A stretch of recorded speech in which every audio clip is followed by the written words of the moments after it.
Chapter 7, Animal Smuggling. It isn't easy to smuggle a rat into school. The hardest animal to sneak into school is, of course, the blue whale. Just too big and wet. Hippopotamuses are also hard to slip in unnoticed, as are giraffes. They're too fat and tall, respectively. Lions are inadvisable. All that roaring gives them away. Seals bark too much, as do walruses. Skunks smell really bad, even worse than some teachers. Kangaroos just don't stop hopping. Boobies sound too rude. A booby is a type of seabird closely related to the gannet, in case you thought I'd made it up for a cheap laugh. As if I'd do that. Elephants tend to break the chairs. An ostrich will get you to school quickly, but is too big to hide in your school bag.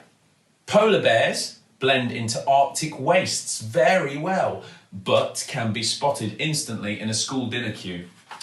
Smuggling a shark into school would lead to instant expulsion, especially if you had swimming lessons that day. They have a tendency to eat the children. Orangutans are also a no-no. They can be very disruptive in class. Gorillas are even worse, especially in maths. Gorillas are not good with numbers and hate doing sums, although they are surprisingly good at French. A herd of wildebeest is almost impossible to take into school without a teacher noticing. Nits, on the other hand, are ludicrously easy. Some children smuggle thousands of nits into school every day. A rat is still a difficult animal to smuggle into school. Somewhere between a blue whale and a nit on the hard to smuggle into school scale. The problem was that it was impossible for Zoe to leave the little thing at home. Ginger Nut's old battered cage was long gone, as her stepmother had taken it to the pawnbrokers. The ghastly woman had swapped it for a few coins, which she promptly spent on a bumper box of prawn cocktail crisps. 36 bags that she had demolished before breakfast.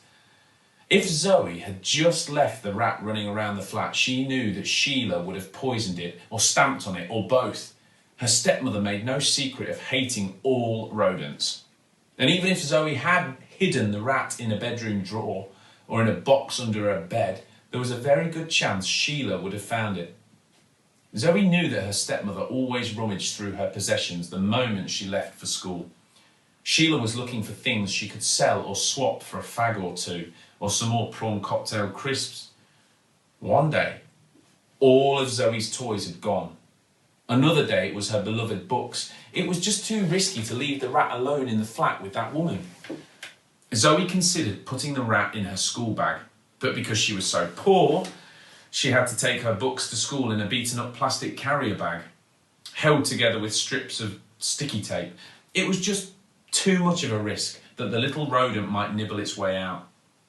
So, Zoe hid it in the breast pocket of her 2 sizes too large blazer. Yes, she could feel it constantly wriggling around, but at least she knew it was safe. As Zoe came out of the stairwell of the tower block and into the concreted communal area, she heard a shout from above her. "Zoe!" She looked up. Big mistake. A huge flobbit of flob flogged square onto her face. Zoe saw Tina Trotts standing at the railings several floors up. "Ha ha ha ha!" Tina shouted down. Zoe refused to cry. She just wiped her face with her sleeve and turned away. Tina's laughter still echoing behind her. She probably would have cried, but then she felt the little rat move in her pocket and she instantly felt better. Now I've got a little pet again, she thought. It might just be a rat, but it's only the beginning. Perhaps Raj was right. Her dream of training an animal to entertain the nation wasn't dead after all. The rat's presence remained a comfort when Zoe arrived at school. This was Zoe's first year at big school, and she hadn't made a single friend there yet. Most of the kids were poor, but Zoe was the poorest. It was embarrassing for her to have to go to school in unwashed clothes from charity shops, clothes which were either far too big or far too small for her, and most of which had gaping holes in them. The rubber sole had all but fallen off of her left shoe and flapped against the ground every time she took a step. Flip-flap, flip-flap, flip-flap went her shoes every time she walked anywhere. Flippity-flap, flippity-flap, flippity-flap if she ran. In assembly, after an announcement about an end-of-term talent show, the pale headmaster, Mr. Graves, stepped up to speak.